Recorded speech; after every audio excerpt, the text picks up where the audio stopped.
The mountain had never asked Elijah Crow for love. It only asked for endurance. And for nearly 40 years, he had given it exactly that. Day after quiet day, season after brutal season, living alone in a hand-built cabin where the pine trees leaned close like silent witnesses, where the snow came early and stayed late, where warmth was something earned, never expected. If you have ever felt truly alone, the kind of alone that echoes in your bones and whispers to you in the dark hours before dawn, then you understand what drove Elijah to open that letter. The one that would change everything he thought he knew about himself. The one that would crack open a heart he believed had turned to stone decades ago. But before we get to that letter, you need to understand the man who received it. You need to understand what 40 years of solitude can do to a person, how it shapes them, how it hardens them, and how, despite everything, it cannot quite kill the part of them that still hopes for something more. Elijah Crow was known in the valley below as the Mountain Man, a name spoken with equal parts respect and distance. The kind of name that made children whisper and mothers pull their little ones closer when he walked through town on his rare supply runs. He was the kind of man whose shoulders had been shaped by axes and winters, whose hands were calloused and scarred from decades of hard labor, whose voice had grown so unused to conversation that it came out rough and halting, like a rusty gate being forced open after years of neglect. His face told the story of his life. Deep lines carved around his eyes from squinting against mountain sun and snow glare. A jaw that seemed permanently set, as if clenching against words that wanted to escape. Gray had crept into his dark hair over the years, spreading from his temples like frost on a window pane. And his heart, if anyone bothered to think of it at all, was assumed to be as hard as the granite ridges that towered above his home. They were not entirely wrong. Elijah had built his cabin with his own 2 hands when he was barely 23 years old. He had come to Montana territory fleeing something, running from memories that burned too hot to touch. Back then, he thought solitude was strength. He thought needing no one was the purest form of survival. He thought if he climbed high enough into the mountains, the pain would not be able to follow him. He was wrong about that last part. The pain followed. It always does. But up here, with no one to see him, he could pretend it did not exist. He could bury it under hard work and harder winters. He could exhaust himself so completely each day that there was no energy left for remembering. For decades, that strategy had served him well, or so he told himself. The truth was harder to admit. The truth crept up on him slowly, like winter creeping down the mountain slopes. The truth was that loneliness had begun to echo louder than the wind at night. The truth was that coming home to an empty cabin after a long day of work had started to feel less like peace and more like punishment. The truth was that he was tired. Not physically tired, though that too, but tired in his soul, tired of silence that stretched on for days, tired of having no one to share a meal with, tired of waking up in the middle of the night and listening to nothing but his own breathing and the creak of cabin walls settling in the cold. But Elijah was not a man who admitted weakness, not to others, not even to himself. So he pushed these feelings down, buried them deep, and carried on as he always had. Then the letter arrived. It came on a Tuesday morning in late October. The sky was gray and heavy with the promise of early snow. The air had that particular bite to it that warned of harsh months ahead. Elijah had walked the 3 miles down to the general store in the valley, as he did once a month, to pick up supplies. The trail down the mountain was one he could walk blindfolded by now. Every route, every rock, every twist and turn memorized through 40 years of repetition. His boots found the safe footholds automatically, leaving his mind free to wander. It wandered, as it often did lately, to uncomfortable places. He thought about the winter ahead, another season of isolation, another few months of talking to no one but himself and occasionally the mule, another stretch of darkness and cold that seemed to grow longer each year.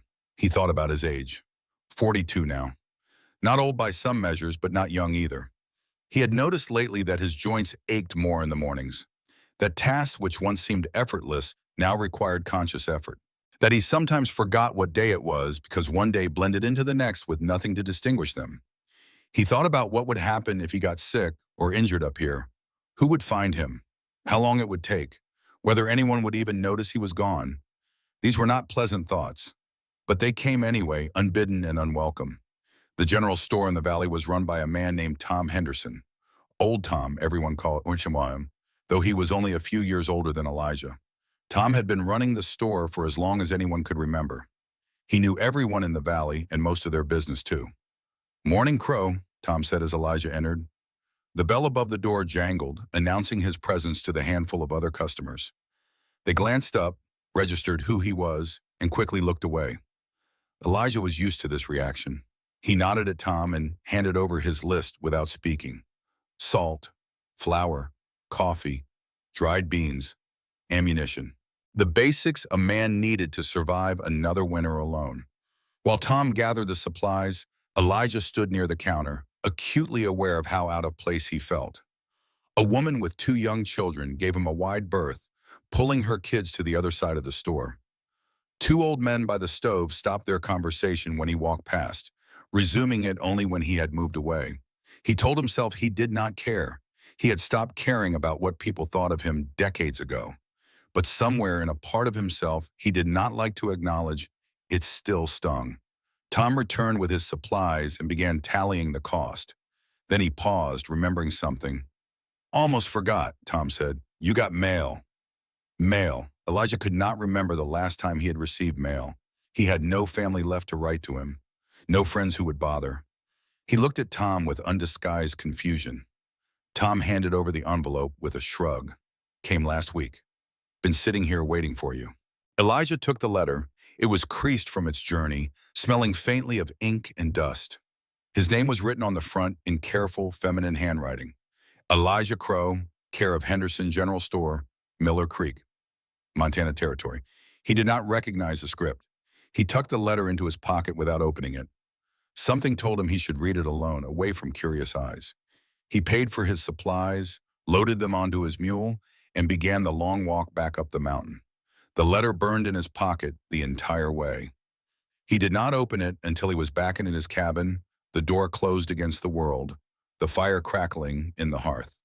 He sat down at his rough-hewn table, the same table he had built 38 years ago, and carefully broke the seal. The letter was from a woman named Clara Bennett, a widow from a small town in Kansas. Elijah read the opening lines 3 times before they sank in. She explained that she had seen his name in a matrimonial paper, one of those publications that matched lonely people in the West with those seeking new beginnings elsewhere. She was writing to inquire whether his advertisement was still active and whether he might consider corresponding with her. Elijah sat back, stunned. The advertisement. He had almost forgotten about it. It had been 6 months ago, a particularly brutal night in late spring, when a late-season blizzard had trapped him in the cabin for 3 days. The loneliness had pressed against him like a physical weight. The silence had grown so loud he thought he might go mad. In a moment of weakness, or perhaps desperation, he had written to one of those matrimonial papers. He had described himself honestly, perhaps too honestly. A mountain man, 42 years old, not much for talking. Offering a hard life, but a safe one. Seeking a woman willing to share his solitude. He had sent the letter and immediately regretted it. He had told himself nothing would come of it, that no sensible woman would respond to such a bleak description.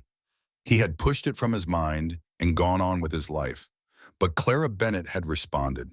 He read her letter again, more slowly this time, trying to understand what kind of woman would answer such an advertisement. She wrote that she was 38 years old, a widow of 3 years. Her husband had died in a farming accident, leaving her alone and struggling. No children, no family nearby willing to help. She had tried to make a go of it on her own, but the farm had failed, and now she had nothing but debts and bad memories. She described herself as quiet, hardworking, and accustomed to hardship. She was not looking for romance or fairy tales. She had learned long ago that such things rarely came true. She was looking for something simpler. A place to belong, a man who kept his word, a chance to start over. She wrote that she understood what he was offering was not easy. A mountain cabin far from civilization. Harsh winters, hard work, isolation.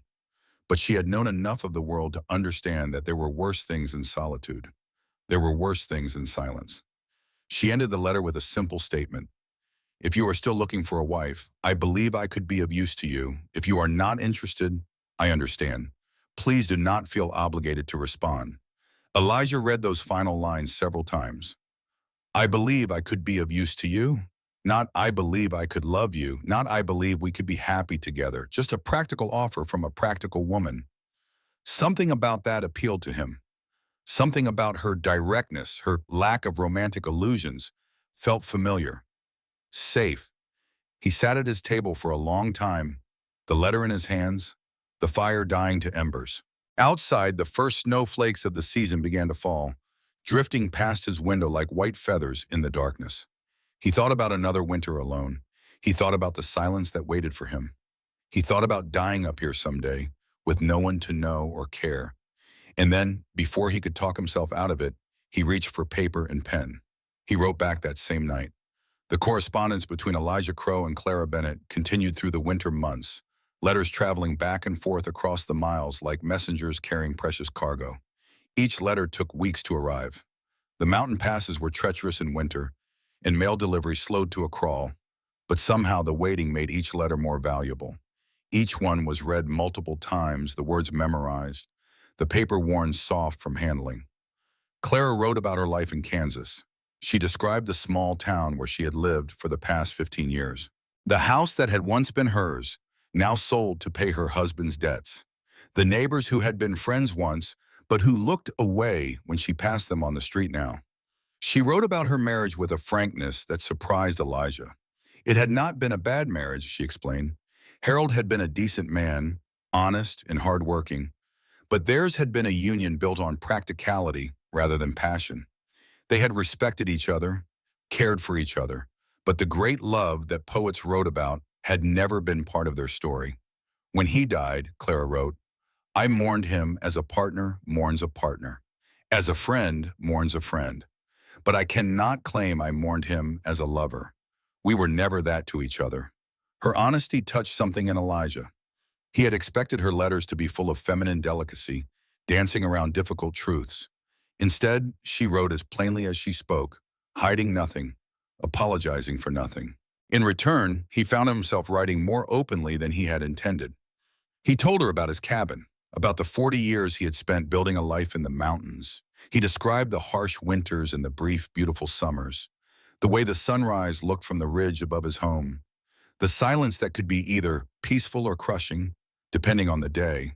He even told her, haltingly and in fragments, about why he had come to the mountains in the first place, about the family he had left behind in Pennsylvania, about the brother who had died of scarlet fever when Elijah was 19, about the father whose grief had turned to rage, and the mother who had faded away until she was barely more than a ghost in her own home. I came here to escape, he wrote, to outrun the pain. I thought if I went far enough, climbed high enough, I could leave it behind. I was wrong about that, but by the time I understood, I had already built my life here, and leaving seemed harder than staying. Clara's response to this confession was compassionate but not pitying. Grief is a strange companion, she wrote. It follows us no matter how far we run. The only choice we have is whether to let it walk beside us or to let it drag us down. You chose to keep moving. That takes strength, even if it does not always feel like it. The letters continued. As the weeks passed, they grew longer and more personal. Elijah found himself looking forward to his monthly trips to the general store with an eagerness he had not felt in years. The anticipation of finding another letter waiting for him was enough to brighten the darkest winter days. By January, they had begun discussing practical matters. Clara asked detailed questions about the mountain life. How cold did it get? Did the cabin have a proper stove or just a fireplace? How far was the nearest neighbor? What kind of work would be expected of her? Elijah answered each question honestly, without exaggeration or softening. The winters were brutal, he wrote. Temperatures could drop below zero and stay there for weeks. The cabin had both a fireplace and a small iron stove. But keeping warm required constant effort. The nearest neighbor was more than 5 miles away, and in winter that might as well be 100 miles. The work was endless, a constant battle against nature that never truly let up. He expected his honesty to discourage her. He half hoped it would. Part of him still believed this entire correspondence was a mistake, that he was better off alone, that opening his life to another person could only lead to pain. But Clara was not discouraged. I have known hard work all my life, she wrote back. I have known cold and struggle and doing without. What I have not known, not for a long time, is being valued, being wanted somewhere, having a place where I belong. She continued, you offer me a hard life, Mr. Crow, but you offer it honestly without false promises or pretty lies. That is more than most have offered me. That is enough. By February, they had agreed on terms. Clara would travel to Montana in early spring. As soon as the mountain passes opened, Elijah would meet her wagon at the base of the trail. They would marry at the small church in the valley, and then she would come to live at his cabin. The arrangement was straightforward, practical, devoid of romance. They would be partners, sharing work and space, companions against the loneliness that had plagued them both. Nothing more was expected or promised. A cold marriage, Elijah told himself again. That was all this would be. He folded her final letter and placed it with the others in a wooden box he kept by his bed. 11 letters in total. More correspondence than he had exchanged with anyone in the past 2 decades combined. Then he went back to his work, preparing the cabin for a visitor, for a wife. He spent the remaining winter weeks in a frenzy of activity. The cabin, which had been adequate for one person, suddenly seemed inadequate for two. He built a second chair for the table. He cleared out the small storage room and turned it into a private space for her, installing a bed frame and a small dresser he had traded for in the valley. He repaired the leaky spot in the roof that he had been ignoring for 3 years. He replaced the cracked window pane that let in cold drafts. He scrubbed the floor until the wood shone, then felt foolish for caring about such things. Old Tom Henderson noticed the changes when Elijah came down for supplies in March. You are buying a lot of domestic goods these days, Tom observed, eyeing the items on the counter. Fabric, sewing needles, a hairbrush, extra blankets, things a man living alone would not need. Elijah said nothing. He had no desire to explain himself to anyone. But Tom was persistent. Got yourself a woman coming? Elijah felt heat rise to his face. He was not used to blushing. It felt foreign and unwelcome. Something like that, he muttered. Tom grinned, revealing tobacco-stained teeth. Well, well, the mountain man taking a wife. Never thought I would see the day. It is an arrangement, Elijah said shortly. Nothing more, Bayamimmer. Tom's grin did not fade. Sure it is. That is how it always starts, friend. An arrangement. Then you wake up one morning and realize your whole world has changed. Elijah paid for his purchases and left without responding. But Tom's words stayed with him on the long walk up the mountain. Your whole world has changed. He told himself that would not happen. He was too old, too set in his ways to change now. Clara was coming to share his life, not to transform it. They would exist alongside each other, two separate people joined by practical necessity. That was the plan. That was what he believed. But as the snow began to melt and the first hints of spring appeared on the mountain, Elijah Crow found himself feeling something he had not felt in decades. Hope. It was a small thing, fragile and tentative, a tiny flame flickering in the darkness of his carefully protected heart. He tried to ignore it, tried to smother it with practical concerns and realistic expectations, but it refused to die. And on the day he walked down the mountain to meet her wagon, that tiny flame had grown into something he could no longer deny. He was looking forward to meeting Clara Bennett. He was looking forward to no longer being alone. Whatever happened next, that small truth could not be unspoken or unfelt. The mountain man who had sworn off human connection was about to discover that some walls, no matter how carefully built, were never meant to last. The wagon appeared on the narrow trail just after midday on April the 7th, 1873. Elijah had been waiting at the meeting point since dawn. He told himself he was simply being punctual, that arriving early was practical, not eager. But as the morning stretched on and the sun climbed higher in a pale spring sky, he grew increasingly aware of the nervous energy running through his body. He could not remember the last time he had felt this way. Anxious and expectant and strangely afraid, his stomach churned, his hands felt clumsy at his sides. He paced back and forth on the muddy road, leaving tracks that he then tried to scuff out, feeling foolish the entire time. Ridiculous, he muttered to himself. You are a grown man. You have faced bears and blizzards and broken bones set with nothing but whiskey for comfort. A woman in a wagon should not make you nervous. Yet there he stood, nervous as a schoolboy before his first dance. He had dressed carefully at that morning, choosing his cleanest shirt, the one with only 2 patches. He had trimmed his beard as best he could with his hunting knife. He had even attempted to comb his hair, though the result was only marginally better than its usual state. Now he wondered if he looked foolish, if she would take one look at this rough, graying mountain man and regret ever answering his advertisement. The wagon came around the final bend in the trail, pulled by 2 tired horses. Elijah recognized the driver as Samuel Fletcher, who made his living transporting travelers through the valley. Samuel was a thin man with a long face and longer nose, perpetually hunched over the reins as if trying to disappear into his own shoulders. But Elijah barely noticed Samuel. His eyes were fixed on the passenger beside him. She was not what he had expected. In his mind, he had constructed an image based on her letters.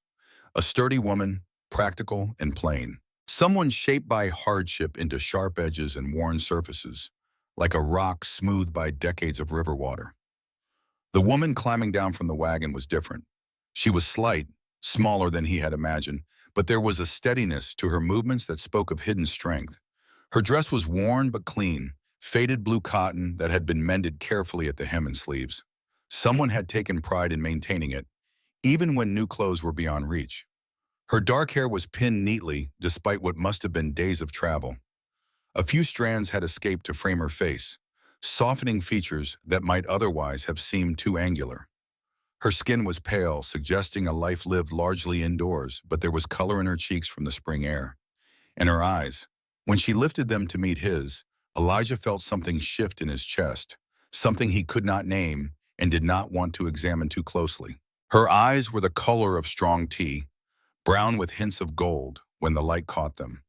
And in their depths, he saw no fear, no uncertainty, no regret at what she had committed herself to, only a calm awareness, a quiet assessment, as if she was taking his measure just as surely as he was taking hers. For a long moment, neither spoke. The horses shifted restlessly. Samuel Fletcher cleared his throat. A bird called somewhere into the trees above. Then she smiled, not brightly, not foolishly, but with a gentle warmth that transformed her face entirely. "Mr. Crow," she said. Her voice was softer than he had expected, but steady. "Thank you for meeting me." Elijah opened his mouth to respond and found that his voice had deserted him. The words he had prepared, the formal greeting he had rehearsed during his hours of waiting, had vanished entirely. He nodded instead, feeling like an idiot. Clara seemed unbothered by his silence. She turned to Samuel Fletcher and thanked him for the journey, pressing a few coins into his weathered hand. Then she moved to the back of the wagon where her belongings were stored. There was not much. A single trunk, battered and travel-worn, a small carpet bag, and a wooden box that she lifted herself, handling it with particular care. Elijah found his voice at last. "Let me take that." Clara hesitated, then handed him the trunk. The wooden box she kept, cradling it against her chest as if it contained something precious. He loaded her belongings onto his mule, his hands grateful for something practical to do. Manual labor he understood. Social niceties were foreign territory. Samuel Fletcher tipped his hat and turned his wagon around, leaving them alone on the mountain trail. The sound of hooves and wheels faded quickly, swallowed by the vast silence of the wilderness. Elijah looked at Clara. Clara looked back at him. "The cabin is about 2 miles up," he said finally. "The path is clear enough, but steep in places. Can you manage?" Clara glanced up at the mountain looming above them. Its slopes were still patched with snow in the higher elevations, dark evergreens standing like sentinels against the pale sky. "I can manage," she said simply.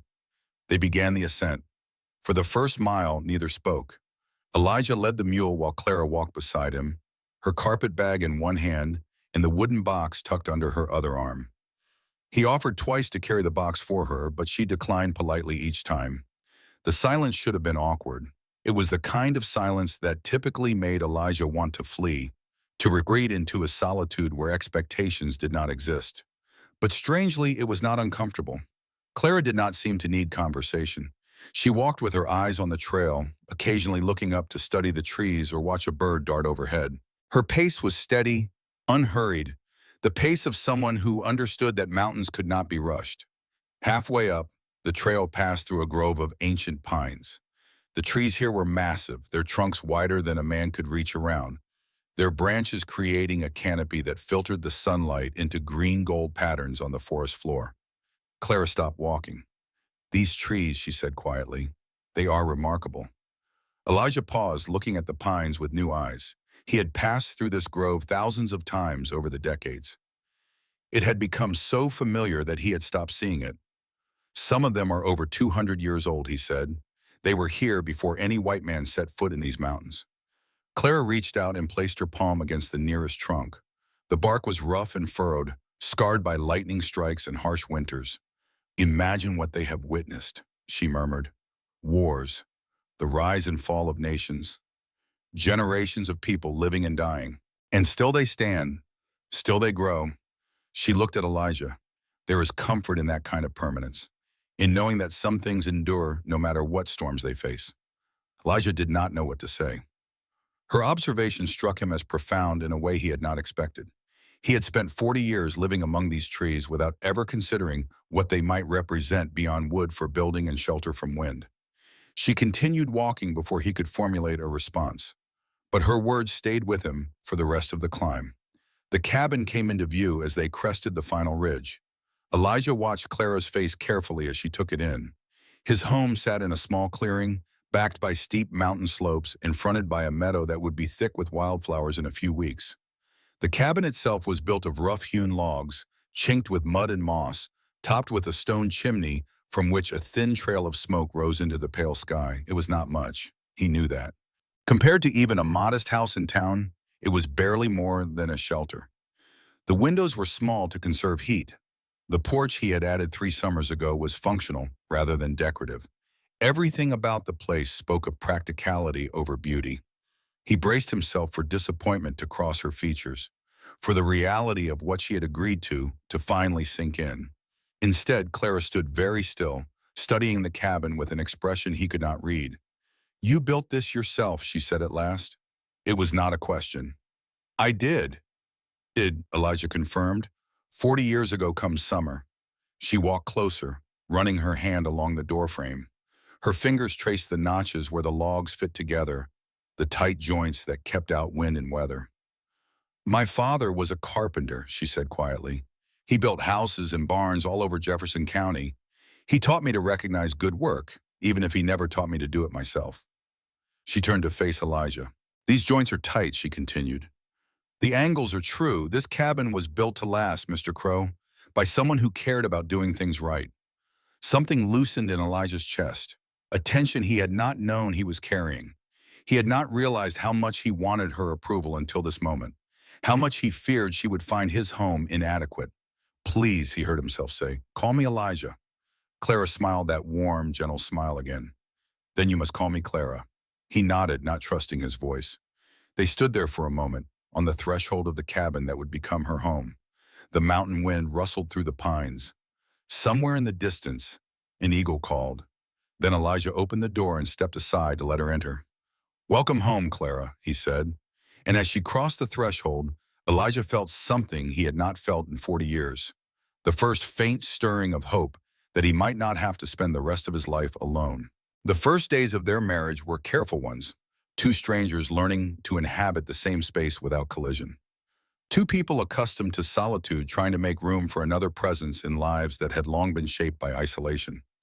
Elijah had given Clara the small room he had prepared for her, the space that had once been storage. He had done his best to make it comfortable.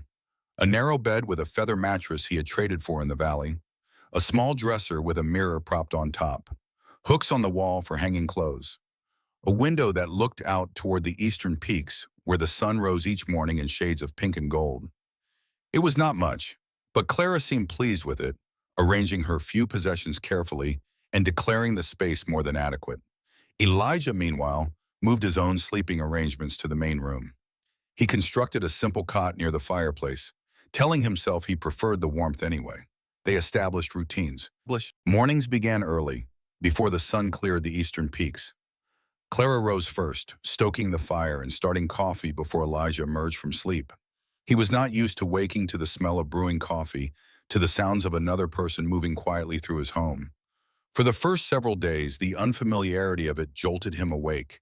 his body tensing with instinctive alarm before his mind caught up and reminded him that he was not alone anymore. Breakfasts were simple: biscuits and gravy, or oatmeal with honey from the wild hives Elijah robbed each autumn. They ate in near silence, neither comfortable yet with casual conversation. But it was not an awkward silence, more like the quiet companionship of two people who understood that words were not always necessary. After breakfast, they went to their respective tasks. Elijah continued his usual work, chopping wood for the endless fire that mountain life required, checking the trap lines he maintained in the surrounding forest, repairing the winter damage to the cabin, the fence, the small barn where his mule and two goats lived. Clara took over the domestic duties without being asked. She cleaned the cabin with a thoroughness it had not known in years, sweeping away decades of bachelor dust and neglect. She organized the kitchen, rearranging pots and supplies in a system that made more sense than Elijah's haphazard approach. She washed clothes in the icy creek water, hanging them to dry in the thin mountain air. At first, Elijah found her industry slightly threatening. It felt like criticism, the systematic improvement of his home, as if her cleaning was a silent judgment on how he had been living. But Clara never said anything critical. She never sighed over the state of his socks or clucked disapprovingly at cobwebs. She simply worked, quiet and efficient, making the cabin a cleaner, more comfortable place without comment or complaint. Slowly, Elijah began to relax. The afternoons often brought them together for shared tasks. The spring garden needed planting. Elijah had maintained a small vegetable plot for years, growing enough to supplement his diet of game and traded goods. But it had always been a modest effort, neglected when other work demanded his attention. Clara had brought seeds from Kansas: tomatoes, beans, squash, corn, herbs, more variety than Elijah had ever attempted. She studied the plot with a critical eye, assessing the soil, the sunlight, the drainage. "This is good land," she declared. "With proper attention, we can grow enough to see us through winter with plenty to spare." She was right, as it turned out. Clara had a gift for growing things. She knew when to plant and how deep. She knew which plants needed companions and which should be kept apart. She talked to the seeds as she planted them, wafting encouragements that Elijah pretended not to hear. "Come now," she would murmur, her hands gentle in the dark soil. "You have come so far. Time to put down roots and grow strong." Elijah found himself watching her during these moments, the concentration on her face, the tenderness in her touch, the way she seemed to find joy in the simple work of nurturing life from dirt and water and sunlight. She caught him watching once and smiled. "My mother used to talk to her plants," she explained. "She said they grew better when they knew they were wanted. And do they?" Clara shrugged. "Maybe. Or maybe the talking is really for us, a reminder that we are not alone, even when surrounded by silent things." Elijah considered this. It made a strange kind of sense. He had talked to his mule for years, after all, not because the animal understood, but because the sound of his own voice was better than endless silence. By the end of the first week, the garden was planted and showing its first tentative green shoots. By the end of the second week, the cabin was cleaner than it had been in decades. By the end of the third week, they had fallen into a rhythm that felt almost natural. Almost. There were still awkward moments, still silences that stretched too long, still times when they reached for the same pot or stood in the same doorway, suddenly aware of the small space they shared and the strangeness of sharing it. But there were also moments of unexpected ease. One evening, after a particularly long day of work, Elijah returned to the cabin to find a mug of coffee waiting for him by the fire. It was still warm. Clara must have heard him coming up the trail and set it out. She did not mention it, did not wait for thanks or acknowledgement. She simply continued her mending, as if leaving warm coffee for an exhausted man was the most natural thing in the world. Elijah sat down with his mug, grateful beyond words. Another evening a few days later, Clara admitted she was cold. The mountain nights were chilly, even in late spring, and her thin Kansas blood had not yet adjusted to the altitude. Without thinking, Elijah retrieved one of his heavy wool blankets and draped it around her shoulders. It was only afterward, seeing her surprise, that he realized what he had done. Such gestures of care were foreign to him. He had spent so long keeping emotional distance that crossing it felt like stepping off a cliff. But Clara just smiled and pulled the blanket tighter. "Thank you," she said softly. "That was kind. Kind." The word echoed in his mind long after she had gone to bed. It had been so long since anyone had thought of him as kind. He was not sure the word fit, but hearing her say it made him want it to be true. These small moments accumulated like snowflakes, individually insignificant, but gradually building into something larger. Something neither of them had expected when they agreed to this practical arrangement. The foundation of something real. The first time Clara spoke of her past in detail, they were sitting by the fire on a rainy evening in late May. The spring rains had come in force, drumming against the cabin roof and turning the trails to mud. There would be no outside work tomorrow, and both of them had spent the day indoors, occupying themselves with small tasks while the storm raged outside. Now, with dinner finished and the dishes washed, they sat in their respective chairs, the fire crackling between them. Clara was mending one of Elijah's shirts, her needle moving with practiced efficiency. Elijah was attempting to carve a new handle for his axe, though his progress was slow. The silence stretched companionably, neither feeling the need to fill it with words. But eventually Clara spoke. "Harold died in the spring," she said quietly, her eyes still on her sewing. "3 years ago this month. A plow blade broke and cut his leg. It did not seem serious at first. He was up walking within the hour, laughing about how clumsy he had been." She paused, her needle stilling. "The infection set in 3 days later. By the 5th day, he was delirious with fever. By the 7th, he was gone." Elijah set down his carving. "I am sorry." Clara shook her head. "Do not be. It was quick in the end. Many suffer far worse. I am grateful he did not linger." She resumed her sewing, the needle moving faster now. "The hardest part was not the death itself," she continued. "It was everything that came after. The farm had debts I did not know about. The equipment was old and failing. I tried to keep things going, but one woman cannot run a farm alone, no matter how willing she is." Her voice hardened slightly. "The neighbors I thought were friends turned away." A widow without children is an uncomfortable thing, a reminder of how fragile life is, how quickly everything can change. People did not want to be reminded. She looked up at Elijah. "That is why I answered your advertisement," she said. "Not because I was desperate, though I was, but because your letter was honest. You described a hard life, a simple life, and you did not pretend it was anything else. I was tired of pretense by then, tired of people who said one thing and meant another." Elijah nodded slowly. He understood that tiredness. He had felt it himself back when he first came to the mountains, the relief of escaping a world full of expectations and false politeness. "Your father," Clara continued, her eyes curious now. "You mentioned him in one of your letters. What happened?" The question caught Elijah off guard. He had shared pieces of his history in their correspondence, but always cautiously. Never the full truth, never the details that still hurt after all these years. He considered deflecting, changing the subject, retreating into the silence that had protected him for so long. But something in Clara's steady gaze made him want to answer honestly. "My brother died when I was 19, he said. His voice came out rough, unused to speaking about such things. "Scarlet fever. There was an outbreak in our town that winter. Took a dozen children and young people. Thomas was one of them." He paused, the old grief surfacing like a fish from deep water.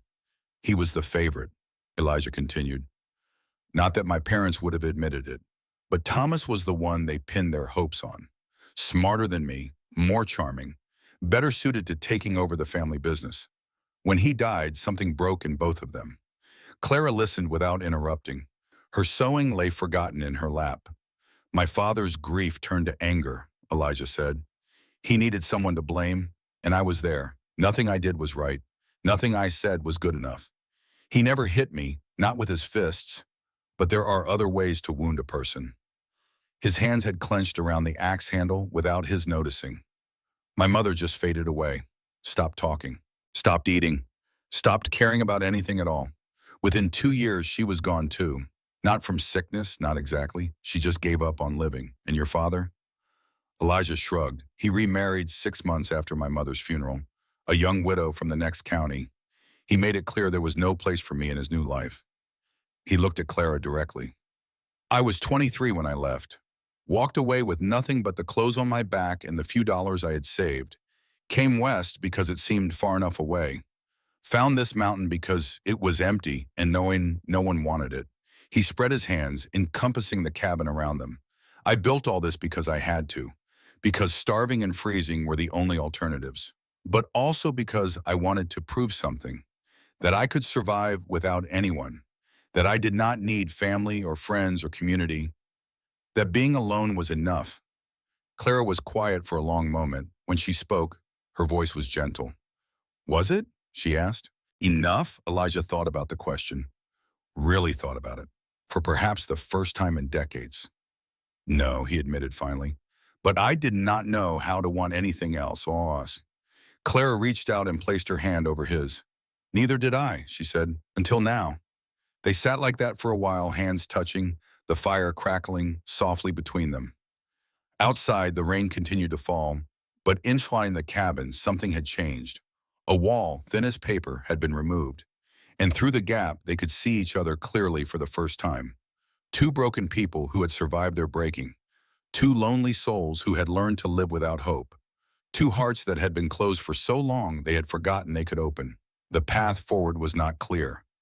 Neither knew where this fragile connection might lead, but for the first time, they were willing to find out. Together. Summer arrived on the mountain with a gentle persistence, warming the air and coaxing wildflowers from the thawing soil. The meadow below the cabin transformed into a carpet of color.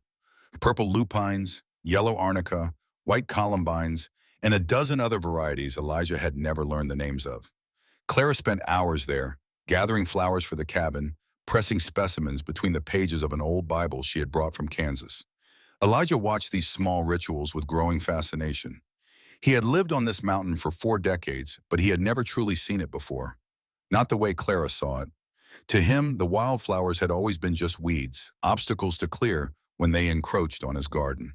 The sunsets were simply markers of time, signals that another day of work was ending. But Clara found beauty in everything. Look at this, she would say, holding up a flower for his inspection. See how the petals curl? And this color, this shade of purple. Have you ever seen anything so perfect? Elijah would look, and for a moment he would see it through her eyes. The intricate design of a single bloom, the impossibility of such delicate beauty existing in such a harsh place. It unsettled him, this new way of seeing. It made the world feel larger and more complex than he had allowed it to be, but it also made it more interesting. As the weeks passed, they settled into an easy rhythm, the shared labor of summer, tending the garden that grew more abundant than anything Elijah had managed alone, repairing the fence that kept deer and rabbits from eating their hard work, preserving the bounty for the lean months ahead. They talked more freely now.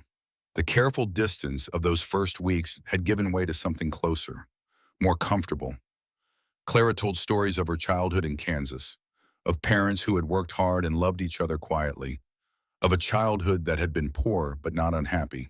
Elijah found himself sharing things he had never told another soul.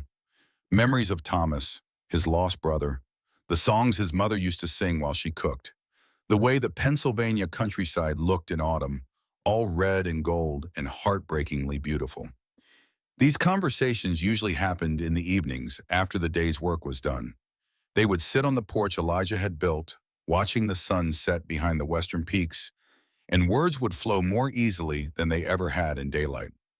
One evening, as the sky turned from orange to purple to deep blue, Clara asked a question that caught him off guard. "Do you regret this?" she asked. Her voice was soft, uncertain. "This arrangement, bringing me here." Elijah turned to look at her. In the fading light, her face was beautiful. Not in the way of young women, all fresh skin and bright eyes, but beautiful in a deeper way. The beauty of experience, of survival, of strength earned through suffering. "No," he said.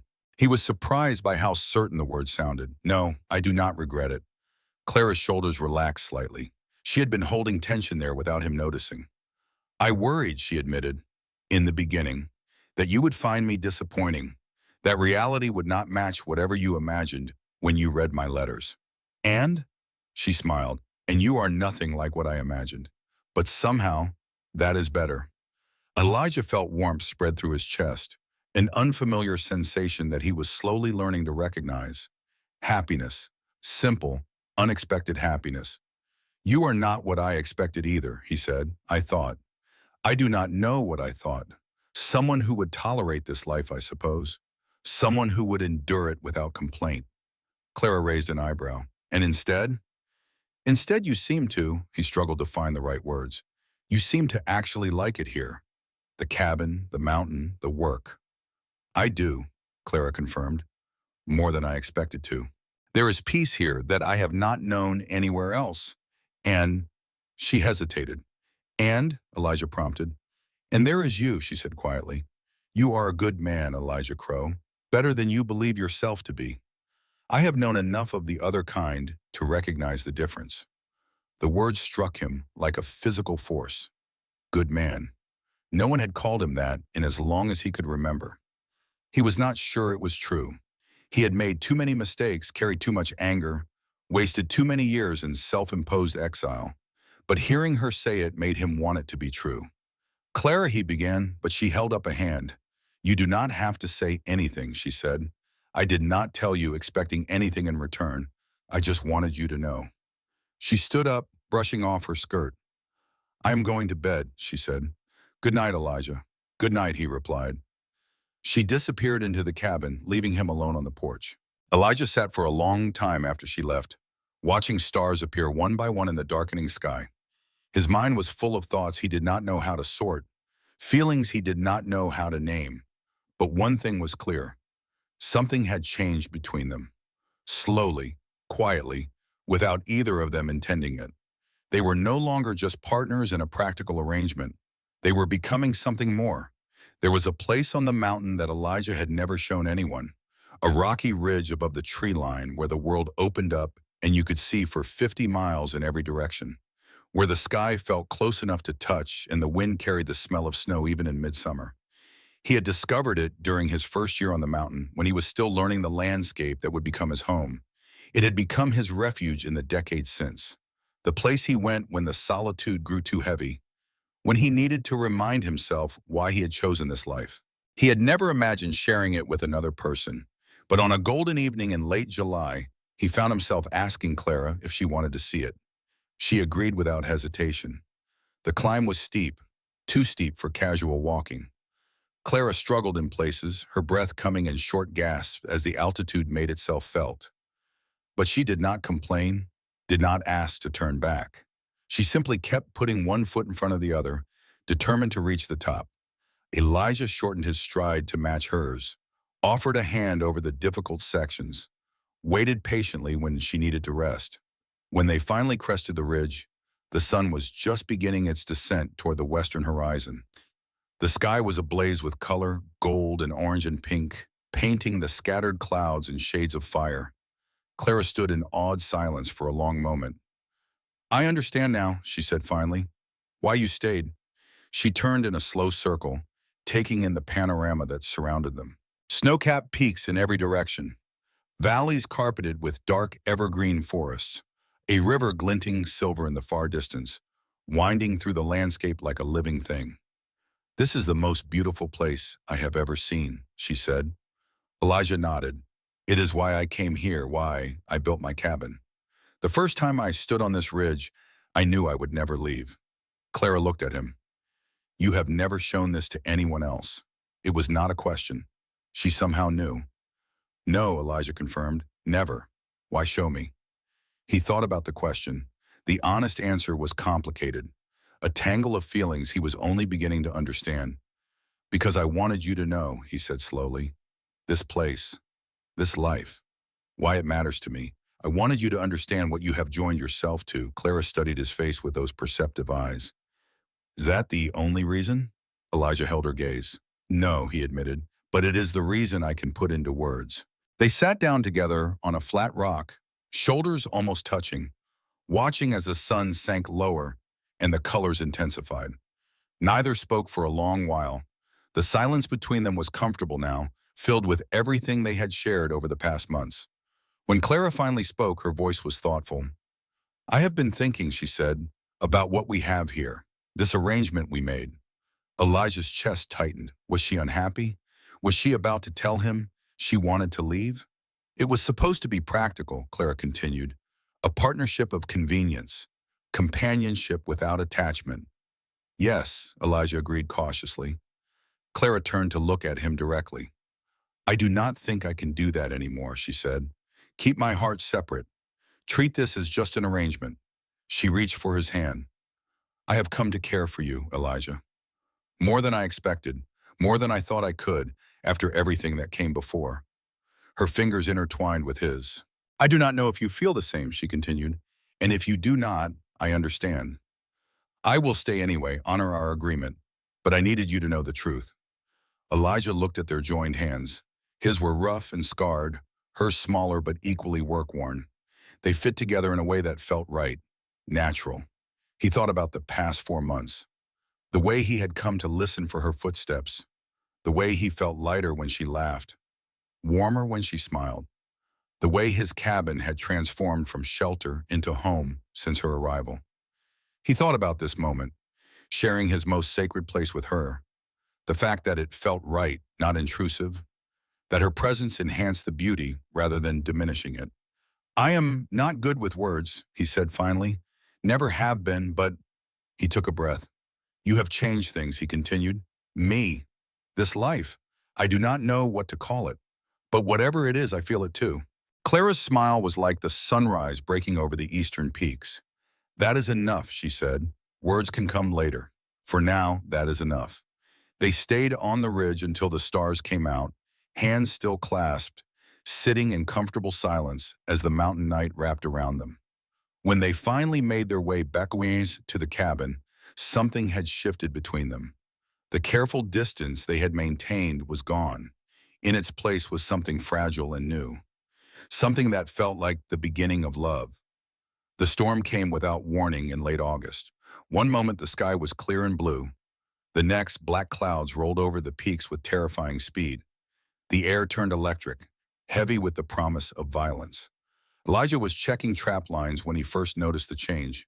The birds had gone silent. The insects had disappeared. Even the wind held its breath, waiting. He knew these signs. A big storm was coming. Dangerous. And Clara was alone at the cabin. He began moving immediately, abandoning the traps, pushing through the underbrush with an urgency that bordered on desperation. The first drops of rain hit as he reached the main trail. By the time he was halfway home, the sky had opened entirely. It was not a gentle rain. It was a wall of water, reducing visibility to almost nothing. The trail became a river, mud sucking at his boots with every step. Lightning split the sky, thunder following so close it seemed to shake the mountain itself. Elijah pushed on. His heart was pounding, and not just from exertion. Fear drove him now, a fear he had not felt in decades. Fear for Clara, for what might happen to her alone in the cabin during a storm like this, for what he would do if something happened and he was not there to help. When had she become so important? The question surfaced unbidden, and he pushed it away. There would be time for reflection later. Now he needed to move. The cabin appeared through the sheets of rain like a beacon. Warm light glowed in the windows, visible even through the downpour. And there, on the porch, sheltered from the worst of the weather, but watching the trail with anxious eyes, stood Clara. When she saw him emerge from the rain, her face transformed with relief. Thank God, she said as he stumbled onto the porch. She reached for him immediately, pulling him toward the door. Get inside, you are soaked through. The cabin was warm and dry, the fire burning strong. Clara had prepared for the storm, Elijah noticed. Extra wood stacked by the hearth, candles lit against the premature darkness, water and food within easy reach. She had not panicked, had not needed rescuing. She had simply done what needed to be done and waited for him to return. He stood dripping on the floor as she brought blankets, towels, dry clothes. Her hands were efficient but gentle as she helped him strip off his soaked shirt. Her concern was evident but not overwhelming. This is familiar to her, he realized. Caring for someone, being cared for in return. It had been so long since he had experienced anything like it that he had forgotten what it felt like. Sit by the fire, Clara ordered. Warm up, I will make coffee. Elijah obeyed, too exhausted and emotionally overwhelmed to argue. He sat in his chair, wrapped in blankets, and watched as Clara moved around the cabin, with calm purpose. The storm raged outside. Wind howled against the walls. Rain pounded on the roof like fists. Lightning flashed and thunder rolled. But inside, there was warmth, safety. Clara. She brought him coffee, hot and strong, then settled into her own chair across from him. For a while, neither spoke. The sounds of the storm filled the silence between them. Then Clara said, "I was worried about you." "I know," Elijah replied. "I was worried about you, too." She smiled slightly. "I can handle a storm. I grew up in Kansas, remember? Tornado country. This is different." "Yes," she agreed, "but not worse, just different." She looked at him with those steady eyes. "I was afraid," she admitted. "Not of the storm, but that something had happened to you, that you were hurt somewhere on the mountain, that you would not come back." She paused. "I did not realize until that moment how much I have come to depend on you," she continued. "Not for survival. I can survive on my own, have proven it before. But for," she struggled to find the word. "For meaning," she finished finally. "You give my days meaning. Before, I was just enduring, going through motions. Now I am living again." Elijah set down his coffee mug. "Clara," he said. "Let me finish," she interrupted. "Please," he nodded. "I know we agreed to keep this practical," she said. "An arrangement without expectations of love. But I cannot pretend anymore. I have fallen in love with you, Elijah Crow. Somewhere between the letters and the garden and the ridge, in 100 small moments, I have fallen completely in love with you." Tears glistened in her eyes, but she did not look away. "You do not have to say anything," she added quickly. "You do not have to feel the same. But I needed you to know, after tonight, worrying whether I would ever see you again, I needed to tell you the truth." Elijah was on his feet before he consciously decided to move. 2 steps brought him to her chair. He reached for her hands, pulled her up to stand before him. "I am not good at this," he said. His voice was rough with emotion. "Words have never been my strength. But I need you to understand something." He took her face in his hands. "You are not alone in this," he said. "Whatever I feel, whatever I have been feeling since you arrived, it is not practical. It is not arrangement. It is," he struggled, the words catching in his throat. "It is love," he finished. "I do not know when it started or how it happened. But I love you, Clara. I love you more than I knew I could love anyone." The tears spilled over her cheeks, but she was smiling. "Then kiss me," she said. And in the cabin he had built 40 years ago, with the storm raging outside and the fire crackling warm, Elijah Crow kissed the woman who had become his heart. Everything changed in that moment. Everything that came before faded into shadow.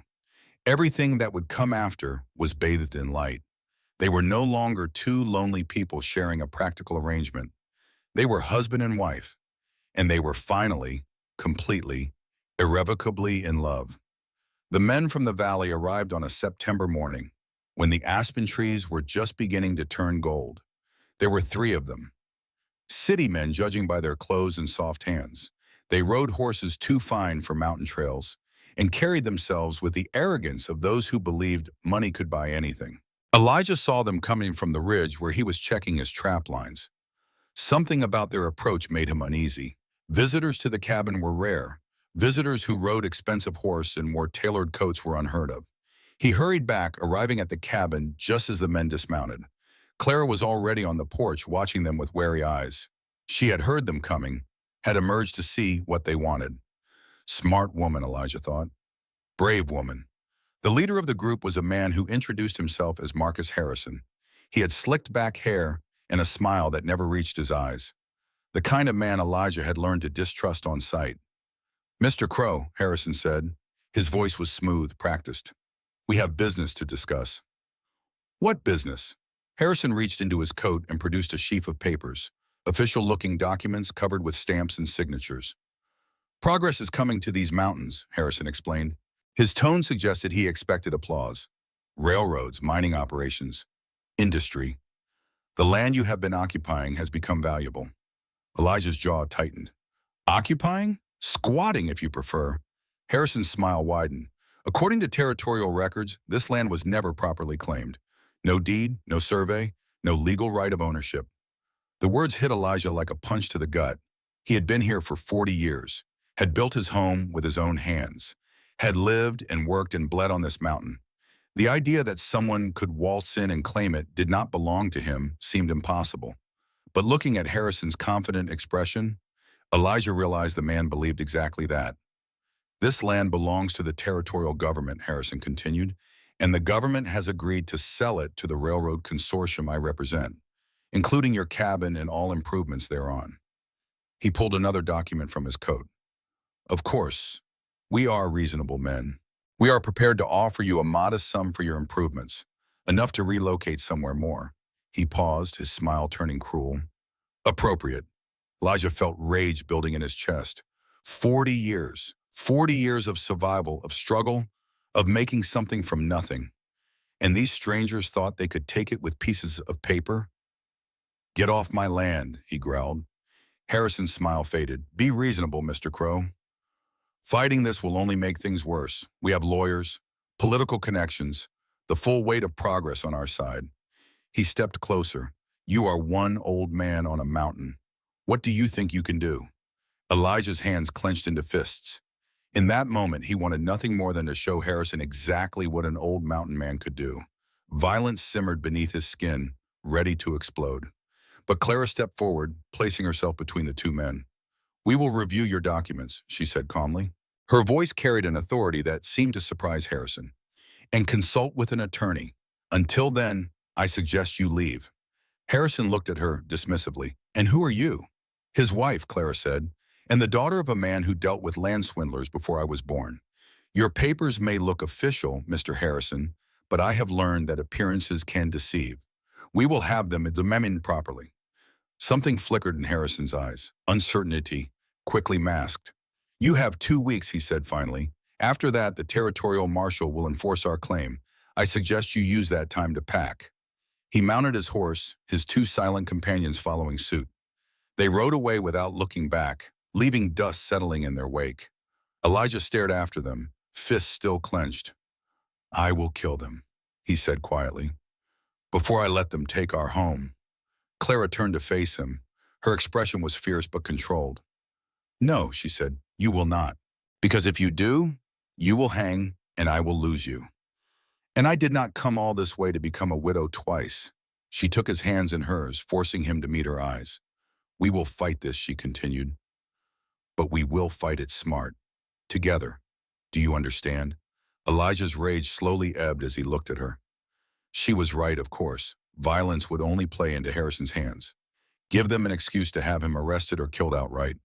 But the thought of losing the cabin, the mountain, the life they had built together, it was unbearable. What can we do? He asked. His voice was rough with frustration. I have no papers, no proof, just 40 years of living here. Clara squeezed his hands. Then we find proof, she said. Or we create it. There must be records somewhere, someone who remembers how you came to be here. She released him and turned toward the cabin. I am going to write some letters, she said over her shoulder, and you are going to tell me everything. Every detail about how you acquired this land, every person who might remember. She paused at the door. We have 2 weeks, Elijah. We will make them count. And watching her disappear into the cabin, Elijah felt something he had not expected. Hope. Clara had hope enough for both of them. Maybe that would be enough. The following 2 weeks were the most intense of Elijah's life. Clara worked with a focused energy that amazed him. She wrote letters to attorneys in the territorial capital. She pestered old Tom Henderson for every piece of gossip he had ever heard about land claims in the valley. She pored over dusty records at the small county office, spending hours in the cramped space until the clerk threatened to throw her out. And slowly, piece by piece, she assembled their defense. The breakthrough came on the 9th day. Clara returned to the cabin with triumph in her eyes and a yellowed piece of paper clutched in her hand. I found it, she said breathlessly. The proof we need. It was a bill of sale, dated 41 years earlier, signed by a man named Robert Dalton, who had originally claimed the land and built a rough shelter on it before abandoning the area when no gold was found. The bill transferred ownership of all improvements to a man whose description matched Elijah perfectly. A young man from the east, dark hair, tall, named E. Crow. Elijah stared at the document, memory flooding back. Dalton, he said slowly, I remember him. I met him on my way up the mountain. He was leaving, disgusted with the place, said it was worthless. He sold me his claim for $10 and a hunting knife. And you never filed proper papers? Elijah shook his head. I did not know I needed to. I was 23 and running from my past. Legal formalities were the last thing on my mind. Clara smiled. Well, this bill of sale, combined with 40 years of continuous habitation, establishes what lawyers call adverse possession. You have more right to this land than any railroad consortium. She set the document on the table carefully. I have already sent copies to 3 attorneys. One has agreed to represent us. He believes we have a strong case. Hope bloomed in Elijah's chest, stronger than before. You did this, he said. You found what I could not. We did this, Clara corrected. You survived here for 40 years, built something worth fighting for. I just helped protect it. The court date came 2 days before Harrison's deadline. They traveled to the territorial capital together, a 3-day journey that Clara handled with characteristic fortitude. She wore her best dress, the one she had been saving for special occasions. Elijah wore a suit he had borrowed from Tom Henderson, uncomfortable and constricting, but necessary. The courtroom was intimidating, high ceilings, stern-faced officials, Harrison and his lawyers arrayed on one side, confidence radiating from their expensive clothes. But Clara and Elijah had truth on their side. Their attorney presented the bill of sale, the records of 40 years of continuous residence, testimonies from Valley residents who remembered Elijah's arrival as a young man, the legal principle of adverse possession that the consortium's claim had overlooked or ignored. Harrison's lawyers objected, argued, tried to discredit the evidence. But the judge, a weathered old man named Sullivan who had spent his life in these mountains, was not impressed by city lawyers and railroad money. The claim stands, Judge Sullivan declared. Mr. Crow has established ownership through purchase and continuous occupation. The railroad consortium has no legitimate right to this land. He fixed Harrison with a cold stare. I suggest you find another route for your railroad, he added, and I suggest you not waste this court's time again with fraudulent claims. It was over. They walked out of the courthouse into bright autumn sunshine. The streets bustled with ordinary life. Merchants and farmers going about their business, children running and laughing. A normal day for everyone else. But for Elijah and Clara, it was the most extraordinary day imaginable. We won, Clara said softly. It seemed hard to believe. You won, Elijah corrected. I would have lost everything without you. Clara shook her head firmly. We won together. That is what marriage means. She took his hand, right there in the middle of the street where anyone could see. Let us go home, she said. Home. Their home. Protected, secure, safe.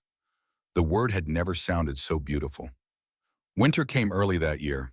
By late October, snow had already accumulated on the higher slopes. By November, the passes were closed and the cabin was wrapped in white. But this winter was different from all the others Elijah had known. This winter, there was warmth that had nothing to do with fire, laughter that filled the silent rooms, companionship that made the long nights feel short. Clara had transformed his life in ways he was still discovering. She had brought beauty to his austere existence, purpose to his lonely days, love to a heart he had believed incapable of feeling it. On Christmas Eve, they sat together by the fire, watching snow fall outside the frosted windows. Clara's head rested on his shoulder, his arm wrapped around her, the comfortable silence of two people who no longer needed words to communicate. I never thanked you properly, Elijah said quietly. For what? For answering my letter, for coming here, for fighting for our home. Clara lifted her head to look at him. You do not need to thank me for any of that, she said. I did it because I wanted to, because this is where I belong. She smiled that warm, gentle smile he had come to love. I came expecting a cold marriage, she continued, a practical arrangement with a man who had given up on life. She placed her hand over his heart. Instead, I found you, and you taught me that it is never too late to start again. Never too late to find love. Elijah covered her hand with his own. You saved me, he said. I did not know I needed saving until you showed me what I was missing. They held each other as the fire crackled and the snow fell and the mountain waited outside, patient and eternal. Two people who had been broken, two hearts that had been closed, Two lives that had seemed destined for solitude, united now, complete now, saved by each other. The Mountain Man and His Bride, a love story written in snow and starlight, a happy ending earned through courage and faith. If you enjoyed this story, please subscribe for more unforgettable journeys of love, redemption, and the power of second chances.